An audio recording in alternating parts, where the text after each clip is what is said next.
Selamat pagi Bapak-bapak, Ibu-ibu, saudara-saudara sekalian. Mari kita merenungkan firman Tuhan sebelum kita memulai segala aktivitas pada hari yang baru ini. Ayat yang saya ambil adalah dari kitab Mazmur pasal 90 ayat yang ke-12. Demikianlah firman Tuhan. Ajarlah kami menghitung hari-hari kami sedemikian, hingga kami beroleh hati yang bijaksana. Ayat ini pernah saya bawakan di dalam renungan harian beberapa waktu lalu, dan saya akan membawakan lagi dengan perenungan yang sedikit berbeda. Kalau kita mengingat, hari ini adalah tanggal 13, hari Sabtu bulan Februari. Tak terasa waktu begitu cepat sehingga kita sudah memasuki bulan yang kedua di tahun 2021. Waktu ini semakin lama seperti tidak terasa. Walaupun dalam keadaan pandemi, tetapi serasa segala sesuatu berjalan dengan cepat. Walaupun yang kita rasakan mungkin tekanan tiap hari tambah lebih berat. Di dalam dunia ada istilah yang dikatakan seperti ini, time is money.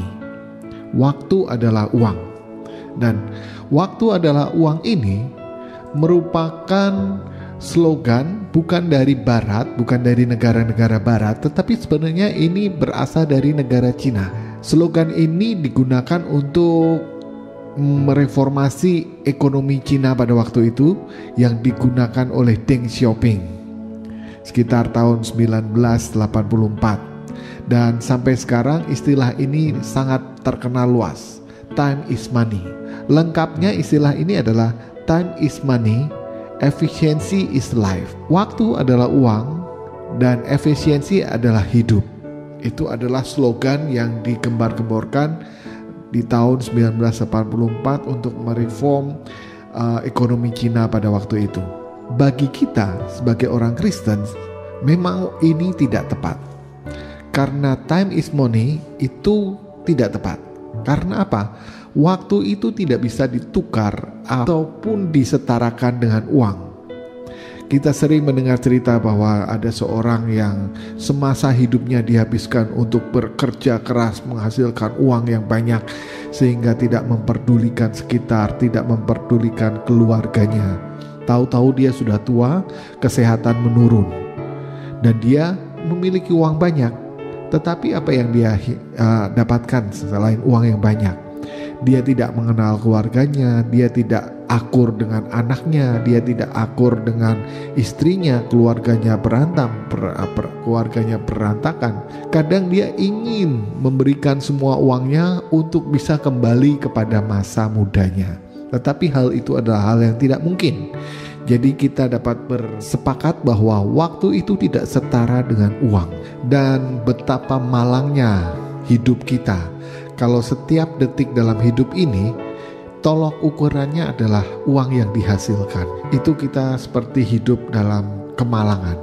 Bagaimana kita menghadapi hal ini? Secara dunia mereka mengenal sebuah istilah lain lagi, yaitu manajemen waktu. Manajemen waktu ini sebenarnya sebuah istilah yang kurang tepat, karena waktu itu tidak bisa dikelola. Dikelola dalam arti kita tunda, kita hentikan waktu itu, kita simpan, atau kita hapus. Kita tidak bisa melakukan hal itu. Waktu itu terus berjalan dan tidak ada yang bisa menghentikannya. Yang kita bisa lakukan adalah mengelola diri kita agar waktu yang kita miliki kita gunakan sebaik-baiknya.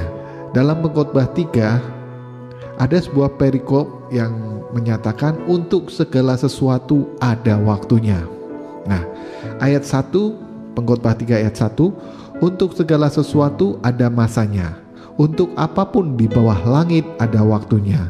Ada waktu untuk lahir, ada waktu untuk meninggal, ada waktu untuk menanam, ada waktu untuk mencabut yang ditanam, ada waktu untuk membunuh, ada waktu untuk menyembuhkan, ada waktu untuk merombak, ada waktu untuk membangun, ada waktu untuk menangis, ada waktu untuk tertawa, ada waktu untuk meratap, ada waktu untuk menari, ada waktu untuk membuang batu, ada waktu untuk mengumpulkan batu, Ada waktu untuk memeluk, ada waktu untuk menahan diri dari memeluk.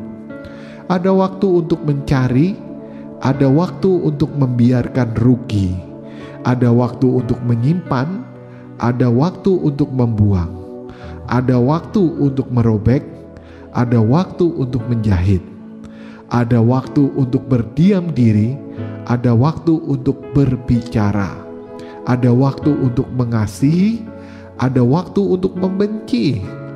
Ada waktu untuk berperang, ada waktu untuk damai. Apakah untung pekerja dari yang dikerjakannya dengan berjerih lelah? Aku telah melihat pekerjaan yang diberikan Allah kepada anak-anak manusia untuk melelahkan dirinya. Ia membuat segala sesuatu indah pada waktunya, bahkan ia memberikan kekekalan dalam hati mereka. Tetapi manusia tidak dapat menyelami pekerjaan yang dilakukan Allah dari awal sampai akhir. Dari ayat-ayat ini kita jelas mengerti bahwa segala sesuatu ada waktunya, dan Tuhan sudah tentukan waktu itu. Nah, bagaimana kita harus hidup? Kita harus bisa mengatur waktu yang sudah ditentukan oleh Tuhan. Bukan waktu yang mengatur kita, tetapi diri kita yang atur atas hidup kita. Banyak orang berkata, andai saja aku bisa mengatur waktu dengan lebih baik. Tetapi jarang orang berkata, andai saja aku bisa mengatur diriku dengan lebih baik. Nah, ada dua perbedaan dalam hal ini. Yang satu mengatur waktu, yang satu mengatur diri. Semua orang sebenarnya diberikan waktu yang sama, 24 jam sehari, 7 hari dalam seminggu. Kenapa ada orang yang bisa berbuat banyak, sedangkan yang lain tidak bisa berbuat apa-apa? Bukan waktu yang kurang banyak, tetapi kita yang kurang bijak.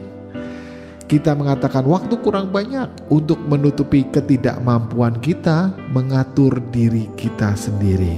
Di ayat bacaan kita pada pagi hari ini menegaskan bahwa kita harus menggunakan waktu kita dengan bijaksana untuk bekerja dan berkarya. Dalam Yohanes 9 ayat 4 dikatakan, kita harus mengerjakan pekerjaan Dia yang mengutus aku selama masih siang. Jadi waktu masih ada. Sebab akan datang malam di mana tidak seorang pun yang dapat bekerja. Dalam bekerja ada dua hal. Yang satu orang malas, yang satu gila kerja. Harus kita akui bahwa orang sibuk itu biasanya orang yang bisa mengatur waktu. Sedangkan orang malas itu orang yang suka menunda-nunda pekerjaan. Di dalam gereja ada orang yang suka menghindari pelayanan. Disuruh pelayanan dia bilang tidak ada waktu. Biasanya orang yang menolak pelayanan itu jadwal pelayanannya semakin hari semakin kosong dan malah akan berkurang terus. Sedangkan mereka yang bisa mengatur di tengah kepadatan jadwalnya sedemikian hingga bisa mengelola waktunya sehingga saat diberi tugas dia bisa melakukan, semakin lama akan semakin banyak untuk dia dipercaya mendapatkan tugas. Memang gampang sekali mencari alasan untuk menunda sesuatu, dan sebaliknya susah sekali mencari alasan untuk berbuat sesuatu. Sekalipun kita katakan waktu itu berharga, tidak ada hal yang lebih gampang yang kita puroskan tanpa pikir panjang selain waktu. Bahkan ada orang yang berkata di dalam istilah yang lain, I'm expert in wasting times. Saya ahli dalam membuang-buang waktu. Mari kita renungkan kehidupan kita masing-masing. Apakah kita telah menggunakan waktu kita dengan sebaik-baiknya? Waktu yang ada memang semakin lama semakin cepat, semakin terasa berat, tetapi kita harus dapat menggunakan sebijak-bijaknya. Apalagi di masa pandemi. Ada hal-hal yang dulu mungkin kita bisa lakukan dan di saat pandemi ini tidak bisa kita lakukan. Salah satu contohnya saat kita work from home, kita disarankan untuk tidak melakukan multitasking kerjaan. Karena apa? Kalau kita multitasking, kita melakukan satu kerjaan, mungkin karena di rumah bekerja sambil masak, tahu-tahu hasilnya mungkin tidak akan maksimum. Satu kosong, satu kurang maksimum. Nah, Memang disarankan kita hanya berfokus pada satu pekerjaan, dan kita melakukan pekerjaan itu dengan rentang waktu yang disediakan. Karena work from home itu bisa menjadi bumerang saat kita tidak bisa mengatur waktu dan kita bekerja selama 24 jam. Ini mungkin jadi perenungan kita pada pagi hari ini, bagaimana kita harus melangkah dan bagaimana kita harus meluangkan waktu untuk keluarga, untuk gereja, berdoa. Semuanya dibutuhkan kedisiplinan. Kiranya Tuhan menolong kita semua. Mari kita berdoa. Tuhan Yesus, Allah Bapa kami dalam surga, kami mengucap syukur pada pagi hari ini Tuhan. Kembali kami membaca dan merenungkan firman-Mu Tuhan. Biarlah firman ini menjadi tuntunan dalam hidup kami dan menjadi pedoman hidup kami bagaimana kami harus bertindak, melangkah di dalam kehidupan ini Tuhan. Mari Tuhan, kiranya Engkau mengkaruniakan kami hikmat, akal budi daripada-Mu saja Tuhan, sehingga kami dapat menghitung hari-hari hidup kami dan kami dapat menggunakannya untuk kemuliaan-Mu Tuhan. Biarlah kami dapat bekerja sesuai dengan kehendak-Mu. Biarlah kami dapat melayani sesuai kehendak-Mu. Kami melakukan apa di dalam kehidupan kami hanya seturut dengan kehendak-Mu saja Tuhan. Mari tunjukkanlah jalan kepada setiap kami tentang apa yang harus kami lalui dan kami tempuh. Dan kami percaya Tuhan, saat kami melakukan kehendak-Mu, berkat-berkat-Mu, penyertaan-Mu selalu ada di dalam hidup kami Tuhan. Apa yang kami perlukan, apa yang kami butuhkan, kami percaya Engkau telah menyediakan sesuai dengan kemuliaan-Mu ya Tuhan. Terpujilah Engkau, terpujilah nama-Mu. Kami mengucap syukur dan kami masuki hari ini hanya di dalam satu nama, Tuhan Yesus Kristus. Haleluya. Amin. Selamat pagi Bapak Ibu, Tuhan Yesus memberkati. Tetap semangat.